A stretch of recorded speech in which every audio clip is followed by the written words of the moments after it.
Hello, and welcome to the GRACE podcast series. My name is Denise Brock, and I am the Operations Director for the Global Resource for Advancing Cancer Education, or GRACE. In this podcast series, we interview patients, advocates, and healthcare professionals to provide the most updated information for our community and to highlight important issues facing those dealing with a cancer diagnosis. We hope you find this information valuable. For questions or comments, please visit us at cancergrace.org. Entonces, este es el estudio que ya nos ha dado la aprobación para la primera medicina de terapia dirigida que se puede ofrecer para pacientes que tienen cirugía para cáncer de estadia temprana. En este estudio randomizaron 682 pacientes que tenían cáncer de adenocarcinoma, que tenían específicamente esta mutación EGFR y estaban buscando a los pacientes con las mutaciones que son más comunes, que es la de deletion 19, LF858R, que son unas mutaciones que se pueden encontrar en estas pruebas genéticas que hayamos discutido. La mayoría de los pacientes, como habíamos hablado esta mañana, a veces se nos hace difícil encontrar estas mutaciones porque no tenemos tejido, y estábamos hablando del rol de la biopsia líquida para encontrar estas mutaciones, pero en los pacientes que han tenido cirugía tenemos mucho tejido porque acaban de tener una cirugía y hay un espécimen que el patólogo tiene que ha evaluado y está reservado. Entonces sí tenemos la oportunidad que, por lo menos aquí la excusa no es que no tenemos tejido, porque el tejido está en el hospital, así fue que se hizo la cirugía. El problema es que no se reconoce que esto es una opción y por eso es que tenemos tenido esta discusión esta mañana. Si usted es un paciente que ha tenido cáncer del pulmón, adenocarcinoma, que tuvo cirugía, hay que hacer la prueba segunda, que es ver por lo menos esta mutación específica porque hay una opción adicional.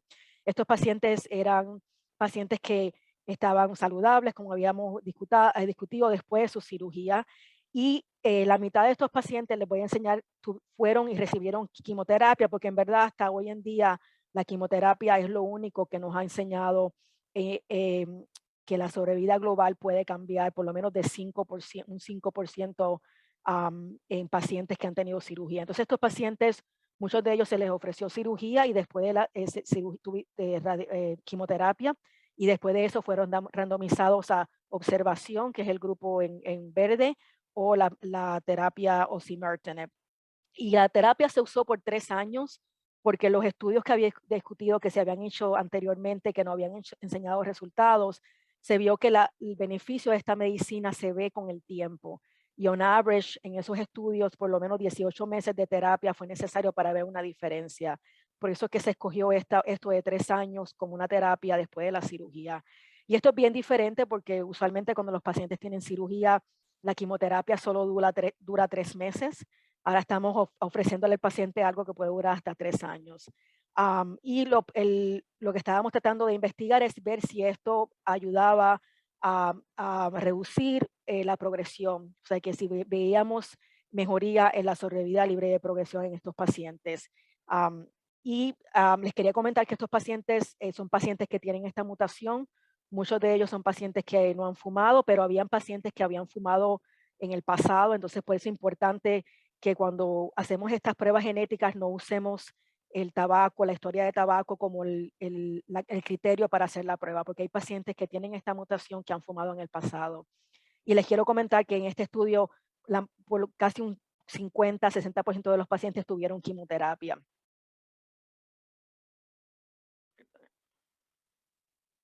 Y son resultados impresionantes. Entonces, cuando nosotros enseñamos estas curvas de respuestas, lo que quiero discutirle al grupo que nos está escuchando es que en la curva azul arriba vemos pacientes que están vivos al año, que están vivos, que están vivos con a cada punto de follow-up que estamos viendo al paciente, cuántos pacientes están vivos sin progresión.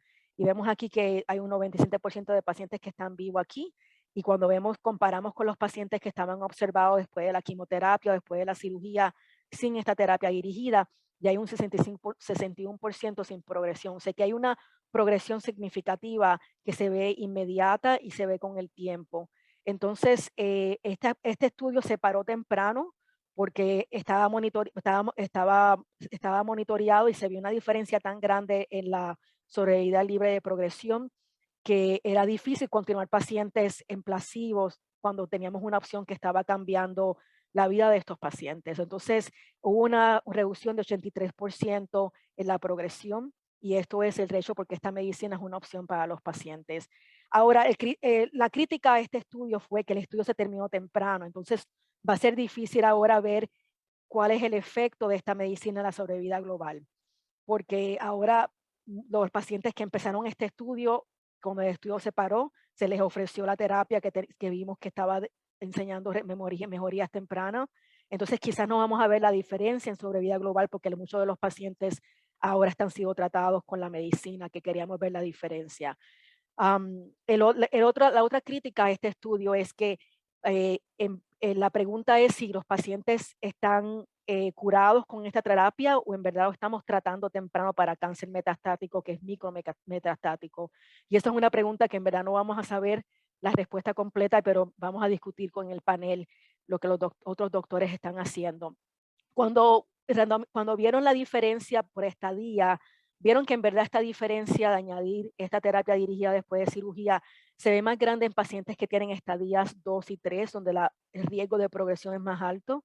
Entonces, muchos de los pacientes que presentan con tumores muy pequeños, que sabemos que las curas pueden ser hasta 80-90%, quizás esto no es una opción de añadir una medicina por 3 años que tiene costo, que tiene síntomas adversos, cuando en verdad la cirugía en sí o la quimioterapia es suficiente para la cura. Pero definitivamente para pacientes de estadía 2 y 3, esto es una opción que tenemos que discutir con pacientes que han tenido cirugía para cáncer del pulmón, que tiene esta mutación EGFR. Les quería comentar de nuevo también que muchos de los pacientes sí tuvieron quimioterapia y en esto le llaman el forest plot, que no sé cómo se dice en inglés, en español, pero básicamente en la línea aquí al principio son los pacientes que no tienen ningún beneficio con la medicina adicional. Y si uno está a la izquierda de esta línea, quiere decir que estos subgrupos estaban beneficiando de la terapia que se le añadió, que en este caso fue los osimertinib después de la cirugía. Y vemos que en todos los subgrupos de los pacientes de los 600 pacientes, casi 700 que participaron en este estudio, hombres, mujeres, pacientes jóvenes, pacientes mayores, pacientes que estaban fumando, que nunca fumaron, diferentes razas, Asia, no Asia, diferentes estadías. Vemos que la estadía 2 y 3, el efecto es más grande que la estadía 1, pero había beneficio en la estadía 1B.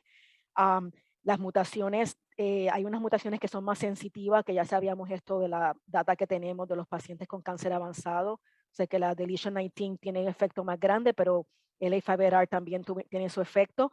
Y una cosa que es importante es que el efecto de esta pastilla añade el efecto de la quimioterapia. O sea que los pacientes con estas mutaciones se pueden beneficiar de quimioterapia y en adición, si tienen la mutación, pueden beneficiarse a la pastilla. O sea que los pacientes que no tuvieron quimioterapia en este estudio se beneficiaron y los pacientes que tuvieron quimioterapia tuvieron el beneficio adicional. Entonces, ves la diferencia de que hay un rol de la quimioterapia en ciertos de estos pacientes. Ahora, la otra crítica de esto es que estamos añadiendo algo adicional para prevenir una progresión. Y hay investigadores que cuando esta data surgió pensaron, bueno, ¿por qué en vez de tratar a todos estos pacientes con medicinas que cuestan, tienen un costo y tienen síntomas por 3 años, por qué no los monitoreamos bien seguido y cuando progresen le vamos a ofrecer una medicina que sabemos que va a funcionar? Entonces esto es una cosa que tenemos que considerar y por eso el riesgo y el beneficio de estas opciones hay que discutirlas con el paciente enfrente de uno. Por ejemplo, sabemos que los pacientes que tuvieron esta medicina la toleraron muy bien, pero sí tuvieron diarrea. Entonces el síntoma, el adverse event que se vio más comúnmente fue diarrea. 46% de los casos, pero fue una diarrea leve. Muchos de nuestros pacientes describen que de vez en cuando tienen unos días que tienen más diarrea y les damos medicinas para manejar eso. Pero la parte azul, que es lo que casi no se ve, es que las diarreas severas que causaran enfermedad seria no eran muy comunes. Pero sí vamos a ver en estos pacientes que están recibiendo una medicina que tiene efectos secundarios, vamos a ver más efectos secundarios comparado con pacientes que no recibieron nada. Vamos a ver cambios en la piel, picazón de la piel, piel seca, y el rash con el osimertinib es menos, pero lo vamos a ver un 11%. Lo que sí estamos viendo, y ahora que tenemos más pacientes que están sobreviviendo al cáncer del pulmón con estas opciones de terapia dirigida, estamos descubriendo que hay otros síntomas que inicialmente no se ven al principio del estudio, pero se ven con el tiempo. Uno de estos síntomas pueden ser síntomas cardíacos, y por lo menos en el estudio vieron a un 7% de los pacientes que tuvieron prolongación del intervalo de QT, que es una cosa que añade al riesgo de arritmias en los pacientes. Hemos tenido pacientes jóvenes que han estado en estas terapias y han desarrollado fibrilación del corazón con una arritmia, probablemente porque estas medicinas pueden tener un efecto con el tiempo. Un síntoma severo secundario de terapias dirigidas puede ser la enfermedad pulmonar intersticial, y eso es una enfermedad que puede causar seriamente problemas respiratorios en el paciente. Eso no se ve muy comúnmente, pero se ve en un 3%, 10 pacientes que estuvieron en este estudio, pero el estudio tuvo 700 pacientes, de que la mayoría de los pacientes no tuvieron ninguno de estos efectos. El argumento que yo he visto que es más contundente para convencernos que debemos considerar esta terapia es lo que pasó a los pacientes que estuvieron en este estudio en términos de prevenir progresión en el cerebro.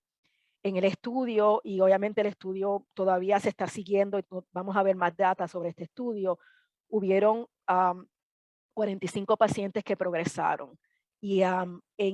Pero cuando comparamos el grupo de pacientes que estaban recibiendo placebo con el grupo de pacientes que recibieron una terapia dirigida, obviamente las recurrencias en el cerebro fueron mucho menos, pero bastante menos, casi un 80% menos en los pacientes que estaban en esta medicina que sabemos que penetra en el cerebro. O sea que la recurrencia en el cerebro para pacientes que estaban en osimertinib es 1% comparado con 10%. O sea que 10 veces más alto riesgo de progresión en el cerebro para pacientes que no están recibiendo esta terapia después de la cirugía. Y en términos de progresión en el cerebro, los eventos son mucho más en pacientes que no están recibiendo esta terapia. Y entonces esto para mí ha sido en verdad el argumento más contundente para ofrecer esta terapia a pacientes jóvenes, es que sabemos que las recurrencias en el cerebro son fatales en términos del efecto que tienen en el paciente. Para el tratamiento de estas terapias requiere radiación al cerebro que puede afectar la memoria, puede afectar la función del paciente, y la mortalidad de pacientes que recurren en el cerebro es muy alta. Entonces, por eso es que esta medicina tiene un rol, porque está previniendo recurrencias en el cerebro, en otras partes del cuerpo, pero en el cerebro, que es un órgano difícil de controlar. Thank you again for joining us. This podcast was made possible by the generosity of sponsorship from our friends at Lilly and Exelexis. Please like and follow us on Facebook and Twitter. Send us feedback, share your story, donate, and visit us for more information at cancergrace.org. Thank you for listening.